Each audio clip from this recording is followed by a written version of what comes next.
Hello guys, welcome. Today we're going to be looking at clip and track envelopes.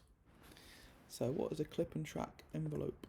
Let's have a look at our audio track. So I'm just going to make a new audio track by right clicking and then left clicking insert audio track, or Command T for our shortcut. I'm going to get some audio in here, so let's get a bass line.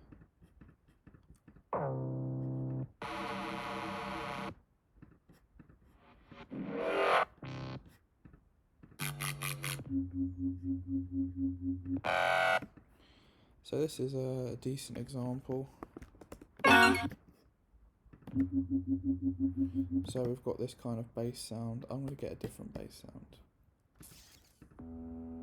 Let's get this bass sound. Okay, so by envelopes, we can look at something we can do to change this is, if we look close at our audio sample, there's actually these little boxes on the outside, and to the left and to the right of the audio. So if we actually drag this in, we can create fades, which will affect the envelope of the audio. And basically, the more you fade in, the longer it takes for the volume to reach its actual volume. So if I press play, it kind of comes in quite nicely, as opposed to just coming straight in. So that's something that you can look at. And if we had another bass line, let's just say, for example, let's just say this one. So we'll just drag that over here. What we can do is we can actually intertwine fades. So we can go into different clips and combine them, which is quite cool. And we can also change like the curve and the extremeness of the fade. So if we're talking about envelopes, if we double click on this,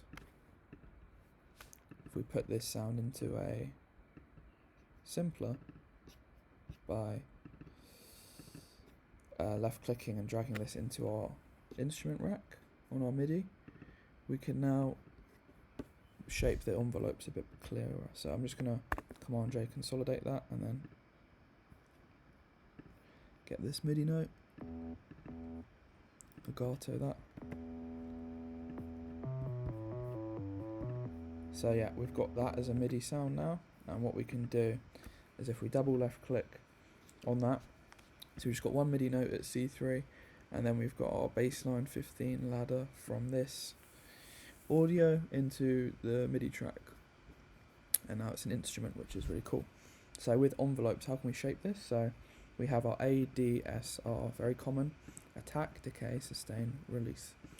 And the attack is the entry point of the sound, so I'm going to play with this now, and you'll hear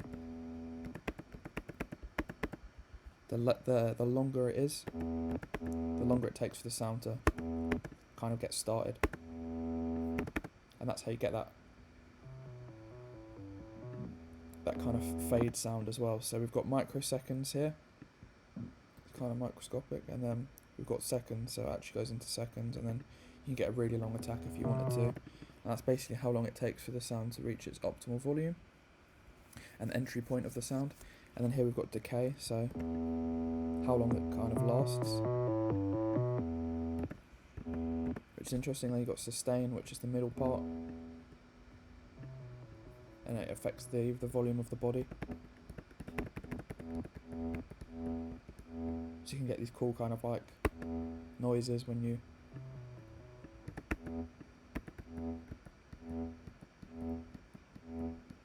edit that, which is quite cool. And then the release is the end bit, the tail. So yeah, editing the envelope of the audio is a great way of shaping it up a bit. And you can get rid of like the click in a kick. If you just, you can hear there's a click, but if you up the attack, you get rid of the click, which is kind of a good thing, good way of getting click out of a kick.